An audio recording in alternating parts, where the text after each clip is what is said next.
Now, it may surprise you to know that in fact there have been 8 Sunderland football grounds. Now, when we say grounds, in the early cases it was really just a field. So today we're going to visit some of the sites and I'll talk a bit about the other ones. The whole story goes way back to 1879. There was a meeting in a school in Norfolk Street, which is in the Sunnyside Quarter as it's known now. It's near the Tatum Street end.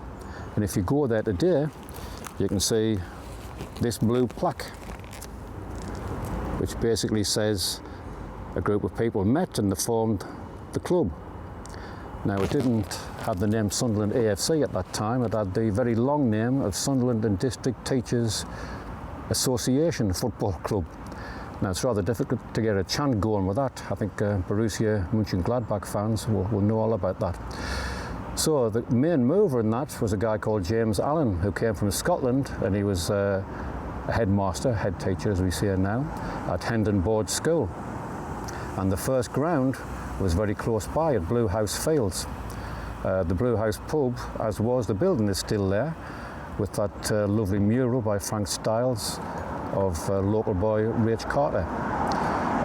So really it was just a field. There was no terraces or anything like that, and it was still there till at least the early 70s. I remember seeing a school's football game being played there. Maybe you know more than me, so please leave a comment in the comment section below. We played there from November 1880 to November 1881. Now, we weren't playing the likes of Liverpool or Man United or anybody.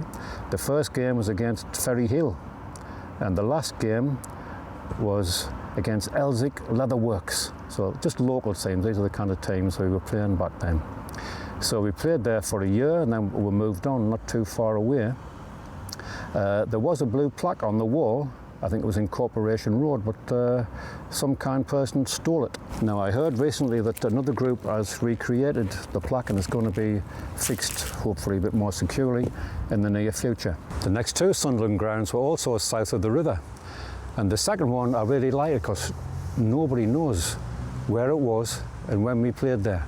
But apparently we played 4 or 5 games. It was somewhere in the vicinity of the Cedars, which, if you don't know, is that nice posh street. It's at the south end of Abbs Park. Now, you can find a little memento to it these days, which is, if you know the Victoria Gardens pub, there's a street connecting the pub to Villette Road called Manila Street, and the last house on the street has a blue plaque talking about where the ground was. So it's all a bit of a mystery and sounds quite romantic. So we weren't there long. Presumably it was in 1882. And then the club made the short hop to what's now Ashbrook Sports Club, cricket and rugby ground. So the whole ground wasn't properly developed then, and the name of that ground was Groves Field. So we played there, I think, November 82 to spring 1883. And we did record our biggest ever competitive win there, 12-1. The first game was mired in controversy. We were leading 2-1 against a team from Heaton in Newcastle, and then the opposition walked off in high dudgeon because they said our 2 goals hadn't really been scored. Now, in those days, of course, we had nothing like goal line technology or VAR. In fact, we didn't even have nets in the goals, and that was the problem. The Heaton players said our goals hadn't actually gone between the posts and had gone over to the side. So that's how it all started there. So we weren't there too long before we moved on. So now we're on the site of the 4th Sunderland ground, and the first ground north of the river. So we're in Given Street. Now, behind me is the Sunderland Marina, or the North Dock to older viewers, and Roker Park football ground is just about 5 minutes away. So the name of the ground, most people call it Horatio Street, which is the next street over, or the Dolly Field was the colloquial name. Now, still, it wasn't really what you would call a stadium. It's more just like a field where anybody could come up and watch. And they played here from September 83 till April 1884. And they didn't have proper changing rooms or anything. They used to get changed in the Wolsey pub, which is still there, about 5 minutes around the corner, overlooking the harbour. So they get changed there and come clomping around the corner to the pitch. So, like I say, they were only here 7 months altogether. And I must add, while we were playing at Dolly Field, we won our first piece of silverware, the Durham Challenge Cup in 1884. Maybe it's still there in the trophy cabinet. So here we are in the location of the 5th Sunderland ground, which was called Abbs Field. Now it's in a street called Prengarth Avenue, which you probably don't know where it is. So Fulwell Road going north is just parallel with this, and the Bluebell pub is just 2 minutes around the corner. So a couple of things of note happened here at Abbs Field. This is where we first started playing red and white, although not in red and white stripes, and we recorded our biggest ever win, 23-0, against the mighty Castletown, but it was a friendly. So let's take a look at the blue plaque, which is just on the right of the house where I'm standing. So here we are on the site of Sunderland's 6th ground, and this is where we played our first game in the Football League proper. So I don't suppose you recognise where we are, of course. So it's Newington Court. Now Newcastle Road going north is this way, and Southwick Road is going that way, so kind of in between those two big roads. So we moved here in April '86, and we stayed here until April 1898, and this is when Sunderland became a really big team. You know, it was a proper stadium. I think the official capacity was 12,000, but they reckon about 24,000 squeezed into one game. So we're really starting to move then, and this is when we won the Division 1 Championship 3 times. There's a very famous painting which is currently in the entrance hall of the Stadium of Light. A lot of you would have seen it. By Thomas Heaney, or maybe Hemi, I'm not sure how to pronounce his name. So this depicts, it's called the corner kick, it has different names. It's a game between Sunderland and Aston Villa. Now we won the championship 3 times in the 90s, the 1890s, but Villa won it 4 times, so it was really a battle of the giants. And if I remember rightly, this game finished 4-4, so it sounds like a real humdinger. So there's nothing really to show you that the ground was here. Now we did read online that there was a blue plaque in this street, but I've searched high and low a couple of times, I cannot see one anywhere. So perhaps that blue plaque's gone the way of the blue plaque down the blue house. So it was definitely here though. This is the first really big Sunderland ground. So here we are at the site of Sunderland's 7th ground. We were here for almost 100 years.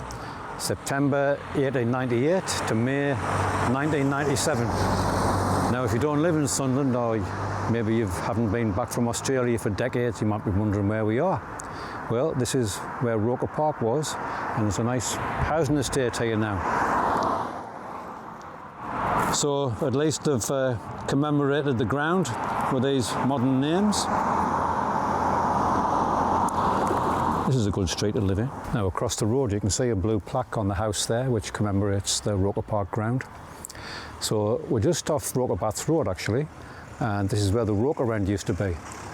So I first started coming to the games here, it was October 1962, and when we get round to where the Fulwell end was, I'll talk about that a bit more.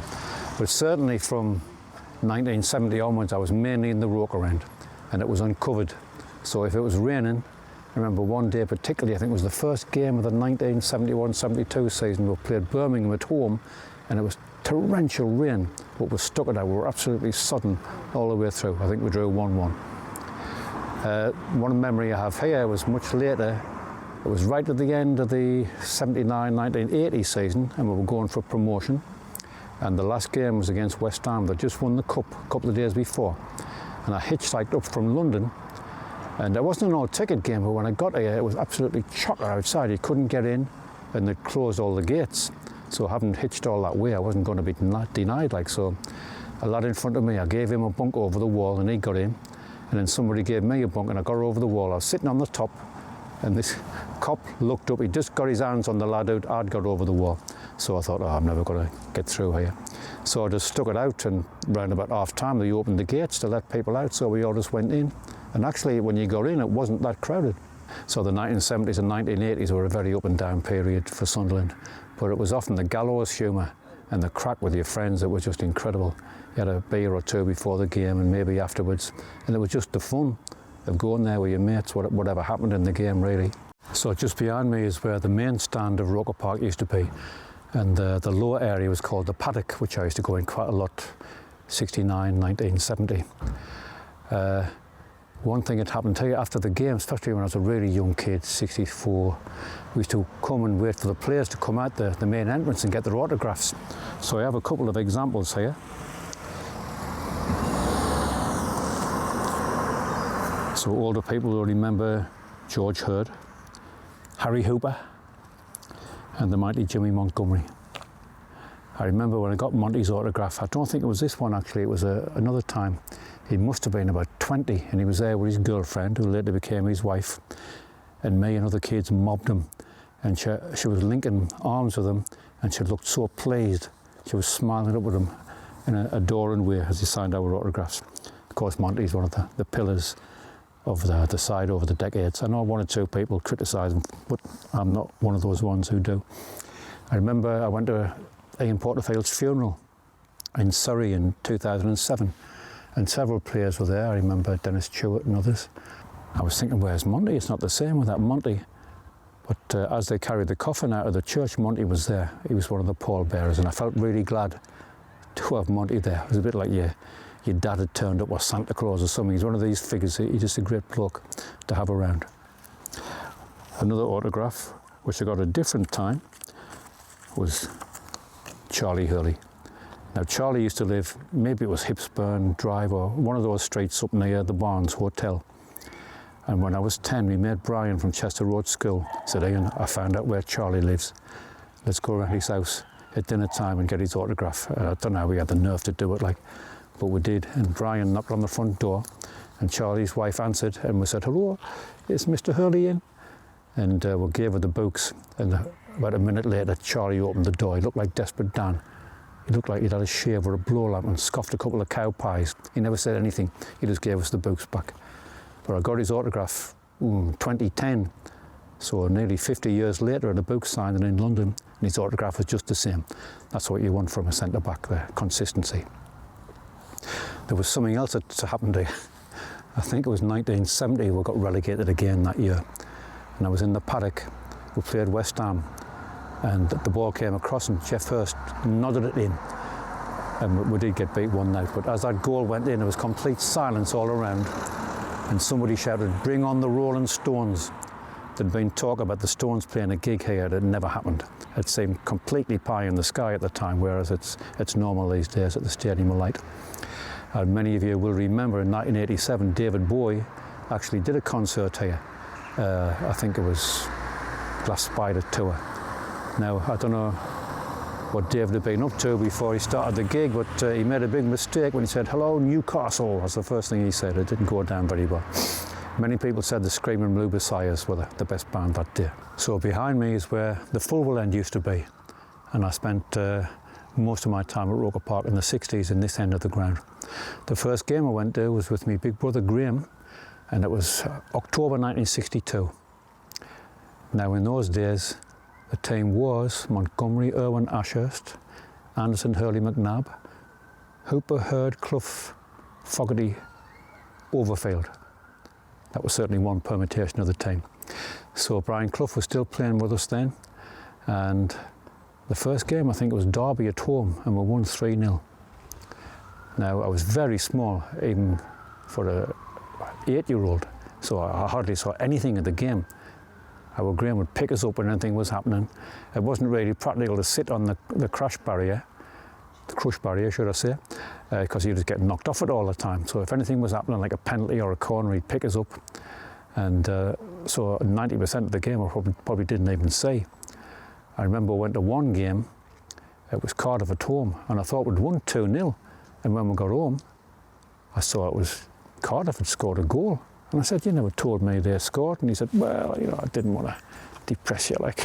There was complete silence in the ground. Yeah, Cloughie, he's still banging the goals in then, of course, and his brief spell with us. And on Boxing Day that year, sadly, this is where Cloughie had his bad injury, and he never really played again. He did make a bit of a comeback, but not seriously. And then he had his great career in management. So in 1966, they covered the Fulwell end in preparation for the World Cup games. Now, I never saw any of the games, but our Graham, he used to play for Roker Boys Club, Roker Mess. The church is just across the way. And a lot of the lads from the Roker Mets team, they had jobs either as ball boys or as photographers, runners. Now, you don't need such people these days, but back in those days, the photographers would be behind the goals, of course. When they finished a roll of film, they would give it to the lads like our Graham, and he'd go pelting round to the gym, which is being used as like a makeshift photographic centre. So he'd go pelting along the side of the pitch, deliver his photos. And one of the games, I think it was USSR versus Italy, all the lads, our Graham and his mates, they lined up in the tunnel with the players. And I remember him saying the Italian players, they were shaking like hell before the game. They were very, very nervous. But the great Soviet goalie was Lev Yashin, and he was 37 or something, which sounded incredibly ancient to kids like us. But he had nicknames, the Black Spider, when people remember what a fantastic goalie he was.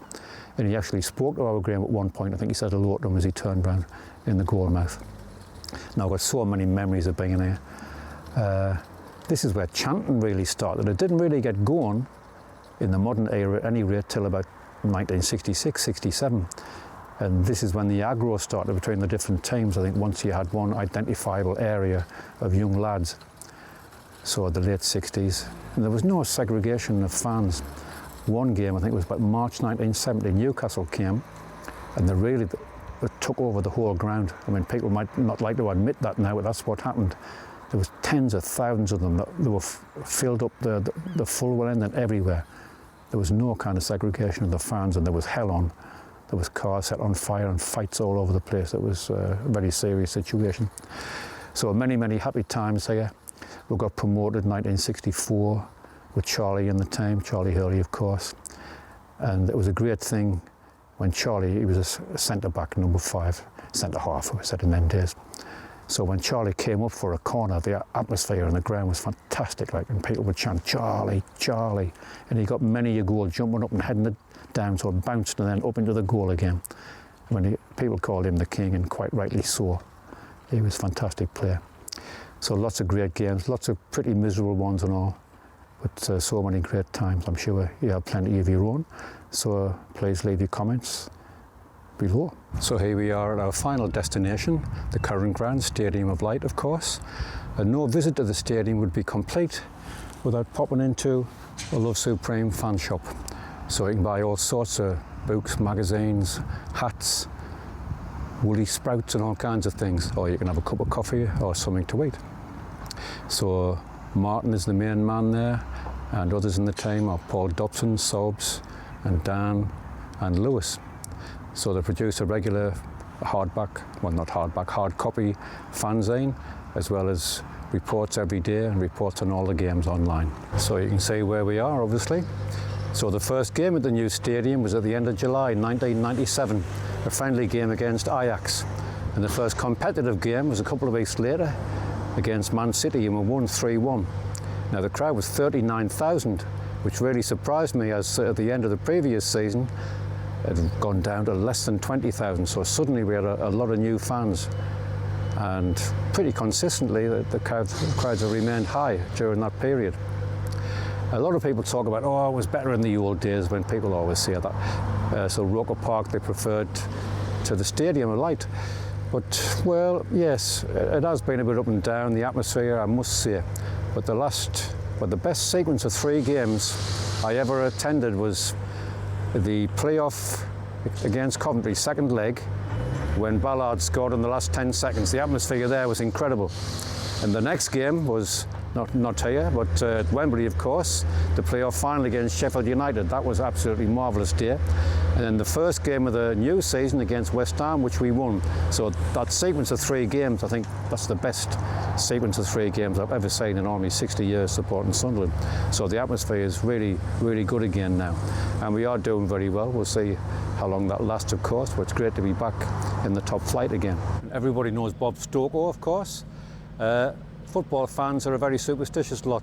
You can be sure if somebody wore a pair of green luminescent socks and would beat Southampton 5-0, those socks will become the lucky socks, and they try to wear them for every game.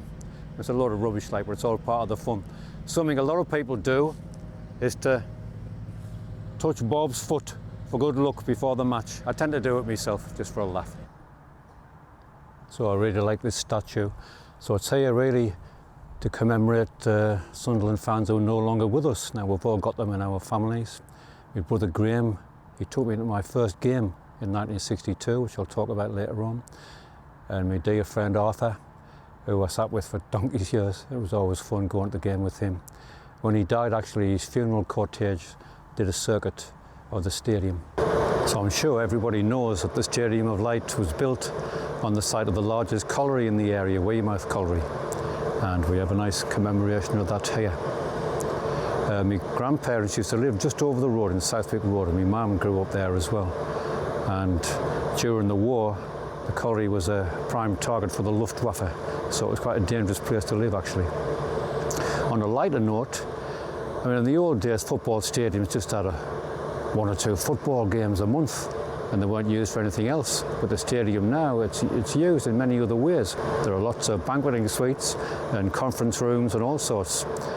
And you'll know that we have top artists from all over the world like Springsteen, Beyonce, Spice Girls, for very big concerts during the summer. So it's a very good revenue stream, not only for the club but for the whole town, or should I say city. So I love this gigantic model of a Davy lamp, which the miners used down the colliery, of course, to protect themselves. It's got Sunderland AFC 1997 on the top. Now, we can't talk about the Stadium of Light without mentioning Bob Murray, who was the main man in creating the stadium, also the beacon of light, and also our state-of-the-art training facilities at Whitburn. His autobiography is really good, actually, I thought. So, you talk about the football stadium. It's been here now for 28 years. There's so many things you could talk about. I'll just recall a few highlights, and I'm sure you've got your own. You might want to put them in the comments. Rico's goal against Newcastle, that free kick, that it was a winning goal and a 2-1 victory, if I remember right. That was fantastic. The aforementioned Ballard goal 10 seconds from the end at the playoff final. I used to love seeing Kenman Jones doing his somersaults when he scored a goal, and he scored quite a few for us. So many happy times, and quite a lot of sad ones, of course, but you can't appreciate the good times unless you've been through the bad times. I remember a game, I can't remember exactly when, 2010 or something. It was at White Hart Lane, a Tuesday, Wednesday night in November. It was cold, it was raining. Now, we got the first goal early on, and I thought, oh, I was a bit worried when we scored first, and as it turned out, we were getting beat 5-1. And instead of walking out or booing, our fans started singing the Bob Marley song, Three Little Birds. Now, if you don't know it, it goes, don't worry about a thing, every little thing's gonna be all right. I apologise for the singing. Now, it didn't just last 10 seconds, it lasted at least 10 minutes. And it looked like we were going to concede a few more goals, but the spirit of the fans was fantastic. And even though it was a heavy defeat, I really treasure that moment. So like I say, you can't enjoy the good times unless you've been through the bad times. And nearly every club has had plenty of bad times.